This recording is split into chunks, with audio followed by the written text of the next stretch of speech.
Right. Hyderabad లో జరగనున్న miss world పోటీల వల్ల తెలంగాణ బ్రాండ్ ఇమేజ్ పెరుగుతుందని ఓవైపు కాంగ్రెస్ ప్రభుత్వం చెప్తుంటే అసలే రాష్ట్రం అప్పుల్లో ఉంది. ఇలాంటి పరిస్థితుల్లో 200 కోట్లు ఖర్చు చేయడం అవసరమా అని ప్రతిపక్షాలు ప్రశ్నిస్తున్నాయి.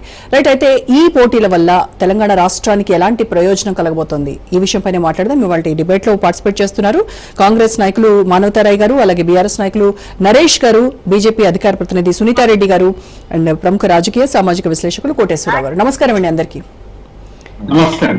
సో మానవతారాయ్ గారు, మిస్ వరల్డ్ పోటీల నిర్వహణకు 200 కోట్లు ఖర్చు చేయడం అవసరమా అని ప్రతిపక్షాలు ప్రశ్నిస్తున్నాయి.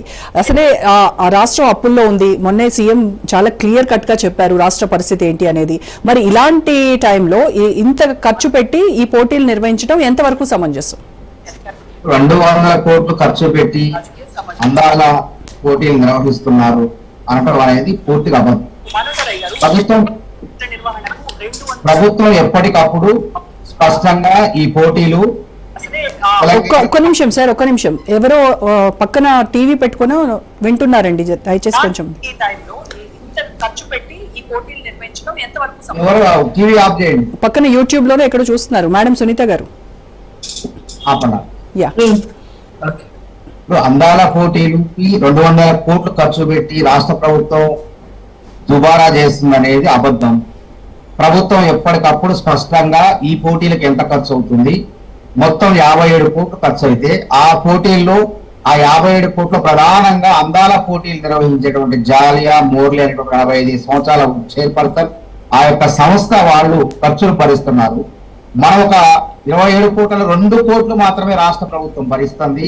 మిగతాది కూడా ఎవరైతే స్పాన్సర్స్ ఉంటారో, ఏదైతే ఆ పోటీల మీదకి వచ్చి దానివల్ల ప్రయోజనాలు పొందేటువంటి సంస్థలు ఏవైతే ఉంటాయో ఆ సంస్థలు ఈ ఖర్చును భరిస్తున్నాయి. దీని ద్వారా రాష్ట్ర ప్రభుత్వానికి తెలంగాణ సమాజానికి మేలే జరుగుతుంది తప్ప నష్టం జరగదు. ఏ రాష్ట్రం పడితే ఆ రాష్ట్రానికి అందాల పోటీలు మేము నిర్వహిస్తాం ఏంటి అంటే బీహార్ వాళ్ళు పిలుస్తారా? పోరు. పక్క రాష్ట్రం కూడా పిలిచినా పోలే. ఒక మొన్న ముంబైలో 71 అందాల పోటీలు ముంబైలో జరిగినాయి. 1996లో అంటే మనకు అవగాహన లేనప్పుడు బెంగళూరులో జరిగినాయి. అంటే ఐటీగా అభివృద్ధి చెందుతున్నటువంటి నగరంగా ఆ రోజు బెంగళూరులో జరిగింది. ఇది అందాల పోటీ అంటే ఒక దుష్ప్రచారం ఉంది, ఒక విష్ప్రచారం ఉంది. అందాల పోటీ అంటే సౌందర్యమే కాదు, బాహ్య సౌందర్యమే కాదు. సౌందర్య పోటీలు అంటే వాళ్ళ యొక్క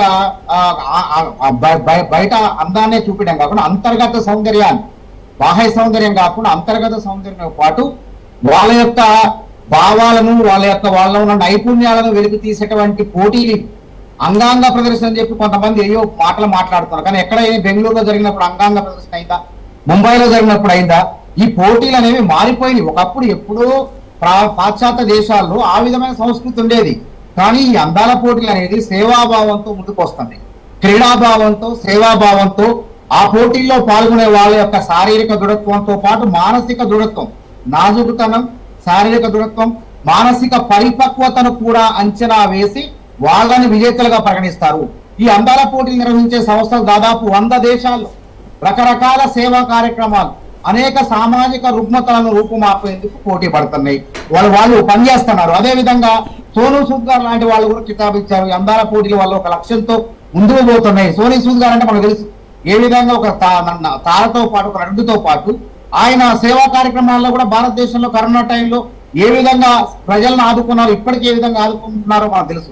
కాబట్టి ఆయనకు కూడా అందాల పోటీలో సన్మానం జరగబోతుంది. సోనూ సూద్ లాంటి వ్యక్తికి కూడా ఈ అందాల పోటీలో సన్మానం జరుగుతుంది.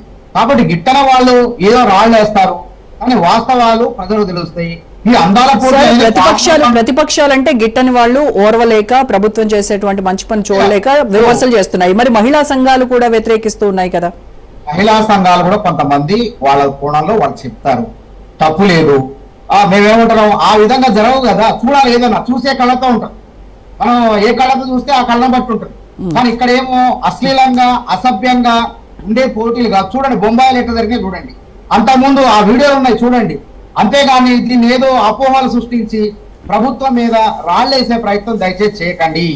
అందాలకు బాహ్య సౌందర్యంతో పాటు అంతర్గత సౌందర్యం, వాళ్ళలో ఉన్న వివిధ కళాత్మక సృజనాత్మక శక్తుల్ని వెలికి తీసే పోటీలు ఇవి. ఆ పోటీల్ని కళ్ళారా చూస్తే అర్థమైంది.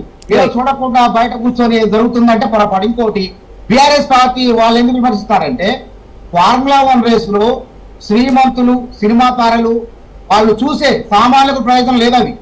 వాళ్ళు చూసే ఆటలు ఏవైతే ఉన్నాయో ఫార్ములా 1 రేసు 55 కోట్లు అత్త సొమ్ము అల్లుడు దానం చేసినట్టు ప్రభుత్వ సొమ్మును విదేశీ సంస్థకు పౌండ్ రూపంలో దానం చేశారు. కానీ ఇక్కడ రెండు కోట్లు మాత్రమే ప్రభుత్వం బాధిత 2 కోట్లు మాత్రమే ఇస్తుంది. తర్వాత ఏమవుతుంది 3000 మంది టీవీ ప్రతినిధులు దాదాపు 120 దేశాల నుంచి, అంటే దాదాపు సుందరీమణులు వాళ్ళ అనుచరులు, అదే విధంగా ఈ పోటీలను వివిధ స్థాయిల్లో ప్రచారం చేసేందుకు మీడియా సంస్థ రకరకాల వల్ల మన తెలంగాణ సంస్కృతి సాంప్రదాయాలు మన కట్టు బొట్టు ఇనుడింపజేస్తాయి. అదే విధంగా మన ఖ్యాతి ప్రపంచ దేశాలకు నలుమూలలా విస్తరిస్తుంది. అదే విధంగా మన పర్యాటక అనేది అభివృద్ధి చెందుతుంది. ప్రపంచ దేశాలు హైదరాబాద్, చార్మినార్ అనే ఇంకా చాలా వరంగల్లో గాని రామప్ప దేవాలయాలు ఇంకా కట్టడాలు ఉన్నాయి, సుందరమైన అద్భుతమైనటువంటి కట్టడాలు ఉన్నాయి. మన దేవాలయాలు యాదగిరిగుట్ట మొన్న వచ్చినటువంటి 72 అందాల పొట్టులో పాల్గొన్న సుందరి యాదగిరిగుట్ట పోయింది. యాదగిరిగుట్టలో లక్ష్మీ నరసింహస్వామిని దర్శించుకున్నారు. అక్కడ మన వైభవము మన యొక్క సంస్కృతి సాంప్రదాయాలు తెలుసుకోవడం ద్వారా వాళ్ళ దేశంలో ఇనుమడింపజేస్తారు. ఇందులో కూడా అశ్లీలత గాని అసభ్యం గాని ఇంకోటి లేదు. ప్రజాధనం అనేది ఎక్కడ కూడా దుర్వినియోగం కావటం లేదు.